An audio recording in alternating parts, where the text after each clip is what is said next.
It's been nearly 2 years since the PPP pandemic ended, and hundreds of fraudsters have been arrested and charged for stealing what totals up to be billions of dollars from taxpayers.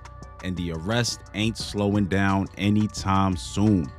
On Friday, August 5th, 2022, President Joe Biden signed into law H.R. 7334 and H.R. 7352, which put simply were two laws that extended the time that the feds have to prosecute pandemic fraudsters to 10 years. So all the fraudsters who thought they might have just gotten away with stealing from the government is gonna be living in paranoia for the next couple of years. Facts.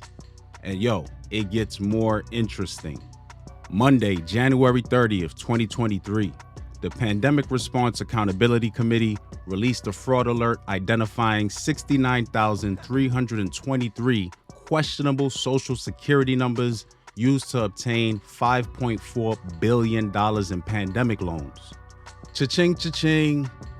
Anyway, according to the report, data scientists for the PRAC examined the underlying data for 21 million COVID-19 EIDL applications and 12.5 million PPP loans that the PRC obtained from the SBA systems in early 2022.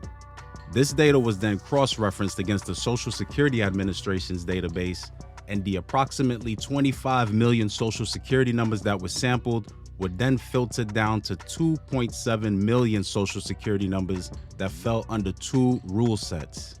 First, potentially invalid Social Security numbers, and second, Social Security numbers that were not issued prior to 2011, were not issued meaning area number ranges, which is the first three numbers of the Social Security number, that were not assigned to a particular state prior to June 2011. Now, this information is important because it could be a red flag that the Social Security number might belong to a minor.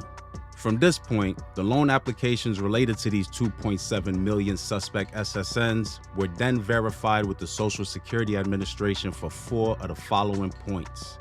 Is the SSN valid?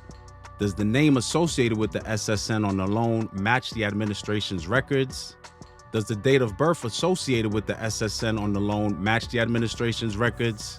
And finally, is the SSN used on the loan associated with a deceased individual?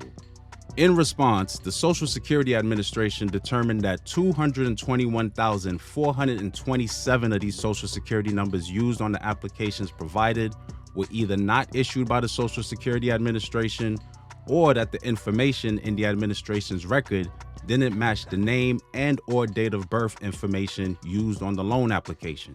Finally, from those over 200,000 suspect SSNs that were reviewed, 69,323 were used in connection with 99,180 dispersed pandemic loan applications submitted between April 2020 and October 2022, totaling approximately $5.4 billion. Sheesh! The PRC's Fraud Task Force plans to work with federal law enforcement to further investigate the $5.4 billion in potential fraud and identity theft, as well as the over 175,000 SSNs that were associated with loan applications that were attempted but not approved, since these unsuccessful submissions can also be linked to other unrelated fraud attempts and identity theft crimes. So what does this all mean? As we all know, during the pandemic, everybody suddenly had a bootleg business and cashed in on these PPP and EIDL loans. Real talk. And when it came to applying for these loans, fraudsters would either use their own identity, like idiots, a stolen identity, or a synthetic identity. And if you don't know what a synthetic identity is, make sure you check out the in-depth video I made on the topic.